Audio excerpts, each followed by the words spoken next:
জীবনে সফল হওয়ার জন্য দুইটা জিনিস খুবই গুরুত্বপূর্ণ। এক নম্বর হলো আপনার চেষ্টা, দুই নম্বর হলো আত্মবিশ্বাস। এই দুইটার কোনোটার যদি আপনার মধ্যে কমতে থাকে তাহলে সফল হওয়াটা আপনার জন্য সত্যিই কঠিন হয়ে দাঁড়াবে।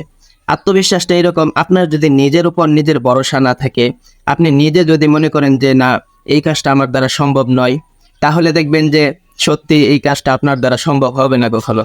আর যদি নিজের প্রতি আত্মবিশ্বাস থাকে যে যেভাবেই হোক আমি এই কাজটা সমাধান করব, এই কাজটা আমি যেভাবেই হোক করব, এই আত্মবিশ্বাসটা যদি নিজের মধ্যে থাকে আর সেই অনুযায়ী যদি আপনি চেষ্টা করেন, তাহলে একদিন, 2 দিন, 3 দিন, হয়তো একদিন দেখবেন যে ঠিকই আপনি সেই কাজে সফলতা লাভ করে ফেলছেন। আর যদি আত্মবিশ্বাসটাই আপনার নিজের মধ্যে না থাকে, অথবা আপনি অলস টাইপের মানুষ হয়ে থাকেন, আপনার ভিতরে যদি চেষ্টা না থাকে, এই দুইয়ের সমন্বয় যদি আপনার মধ্যে না থাকে, তাহলে আপনারা জীবনে কখনো এগিয়ে যেতে পারবেন না, জীবনে সফলতা লাভ করতে পারবেন না। কারণ এই দুইটা যার মধ্যে না থাকে তাদের জন্য সফলতা লাভ করাটা কিন্তু খুবই কঠিন একটা বিষয়। তো একটি কবিতা আছে না, যে পারিব না এই কথাটি বলিও না, আর একবার না পারিলে দেখো শতবার। তো আমাদের চেষ্টাটাও ঠিক সেই রকম হতে হবে, যে একবার দুইবার আমরা কোনো কাজের মধ্যে ফেল করে গেলাম, তো ফেল করে যাওয়ার পরে যদি আমরা ধৈর্য হারিয়ে ফেলি, আমরা যদি মনে করি যে না, এই কাজটা আর আমার দ্বারা সম্ভব নয়, তাহলে কিন্তু আমাদের দ্বারা সত্যিই সম্ভব হবে না। বিখ্যাত একজন বিজ্ঞানী টমাস আলভা এডিসনের নাম হয়তো সকলেই শুনেছেন। তো তাকে একদিন জিজ্ঞাসা করছিল যে আপনি যে এত এত কাজ করেছেন, আপনার কাজের মধ্যে কি কখনো কোনো ভুল হয় নাই? তখন টমাস আলভা এডিসন থেকে উত্তর দিয়েছিল যে আমি যে কাজ করেছি আমার কাজের মধ্যে প্রায়শই ভুল হয়ে যেত। তখন সে বলছিল যে আপনার কাজের মধ্যে যেহেতু ভুল হয়ে গেছিল, তাহলে তো আপনার মেধা কম ছিল, কারণ যাদের মেধা খুব বেশি থাকে তাদের কাজের মধ্যে তো ভুল হয় না। তাই আপনার কাজের মধ্যে যেহেতু প্রায়শই ভুল হয়ে যেত, তাহলে তো আপনার মধ্যে মেধা কম ছিল। তখন টমাস আলভা এডিসন খুব চমৎকার একটি উত্তর দিয়েছিল। সে বলেছিল, হ্যাঁ ঠিক আছে, আমার মেধা কম ছিল, আমার কাজের মধ্যে প্রায়শই ভুল হয়ে যেত, কিন্তু আমি একটা কাজ করতে গিয়ে যখন ভুল করতাম, এই ভুল করাটা থেকে আমি নতুন কিছু শিখতাম এবং আমি নতুন কিছু তৈরি করার জন্য উৎসাহ পেতাম।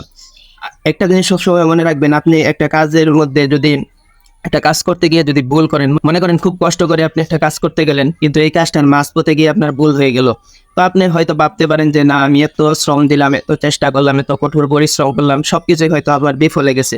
কিন্তু আসলে কিন্তু এটা না। আপনি যে কাজটা করতে গেলে যে জায়গার মধ্যে ভুল করছেন, সেই জায়গা থেকে কিন্তু অবশ্যই আপনি একটা বিষয় শিক্ষা পাইছেন।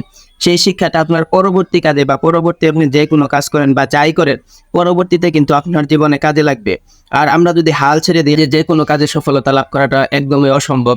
শেখ সাদী রহমতুল্লাহ আলাইহির একটা চমৎকার একটি ঘটনা আছে। শেখ সাদী রহমতুল্লাহ আলাইহির নাম হয়তো আপনারা সকলেই শুনে থাকবেন।